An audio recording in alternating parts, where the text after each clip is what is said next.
दोहा इस समय पूरी दुनिया की नजरों का केंद्र बन चुका है।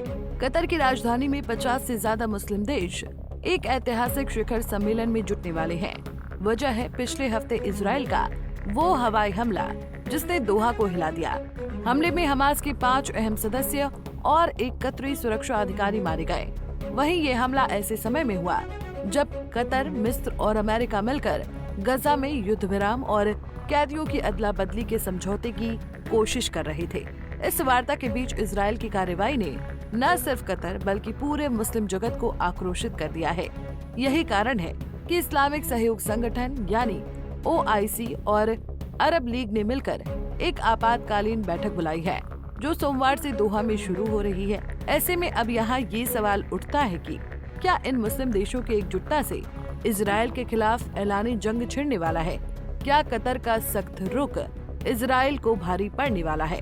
दरअसल कतर के विदेश मंत्रालय के प्रवक्ता माजिद बिन मोहम्मद अल अंसारी ने साफ कहा है कि ये हमला कतर की संप्रभुता का उल्लंघन है और अंतर्राष्ट्रीय कानून का खुला अपमान है। कतर ने इस कार्रवाई को राज्य प्रायोजित आतंकवाद करार दिया है और कहा है कि वो अपने जवाबी कदम के अधिकार को सुरक्षित रखेगा।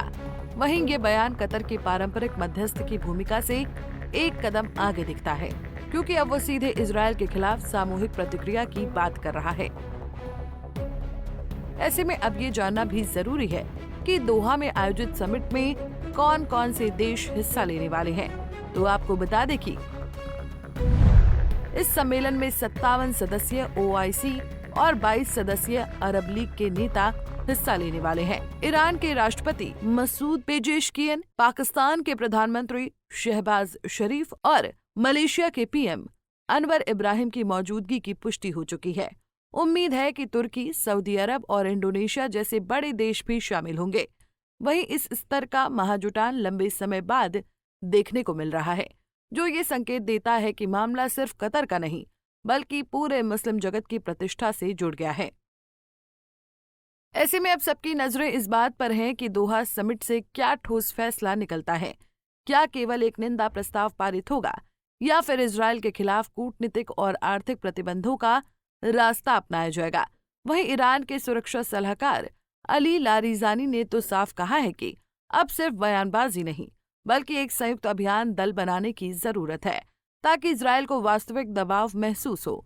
उन्होंने चेतावनी दी कि अगर इस बार भी केवल औपचारिक बयान जारी कर दिए गए तो ये इजराइल को और आक्रामक बना देगा। हालांकि अमेरिका की स्थिति इस पूरे घटनाक्रम में मुश्किल हो सकती है, क्योंकि एक ओर वो गजा युद्ध विराम का समर्थन कर रहा है और मध्यस्थ की भूमिका निभा रहा है, तो दूसरी ओर उसका सबसे करीबी सहयोगी इजराइल ऐसे हमले कर रहा है जिससे वार्ता पटरी से उतर सकती है।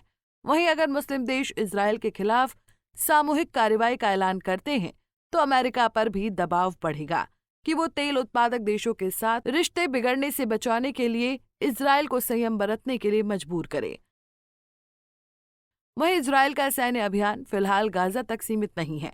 पिछले महीने में उसने सीरिया, लेबनान और यहाँ तक कि ईरान में भी हमले किए हैं। इससे पूरे मध्य पूर्व में अस्थिरता फैल गई है। अगर दोहा में सम्मेलन में कोई सख्त फैसला लिया जाता है तो संभावना है कि क्षेत्रीय संघर्ष और बढ़े, खासकर अगर कुछ देश सैन्य सहयोग या हथियारों की सप्लाई रोकने जैसे कदम उठाते हैं। वहीं पाकिस्तान के प्रधानमंत्री शहबाज शरीफ भी इस सम्मेलन में शामिल होंगे। पाकिस्तान पहले से ही फिलिस्तीन के मुद्दे पर आक्रामक रुख अपनाता रहा है। उसकी उपस्थिति से इस्लामिक ब्लॉक की रणनीति और अधिक सख्त हो सकती है।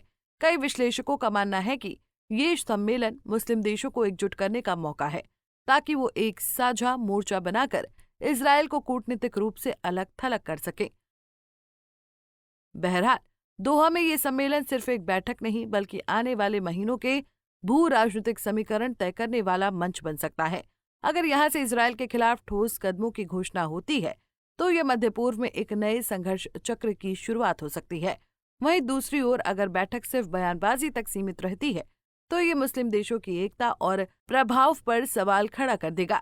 फिलहाल पूरी दुनिया की नजरें दोहा पर टिकी हैं कि वहां से शांति का संदेश निकलेगा या टकराव का बिगुल बजेगा। Bureau report, Punjab Kesari TV. हमसे जुड़े रहने के लिए हमारे YouTube चैनल को सब्सक्राइब करें और नई वीडियो की नोटिफिकेशन के लिए बेल आइकॉन को दबाएं।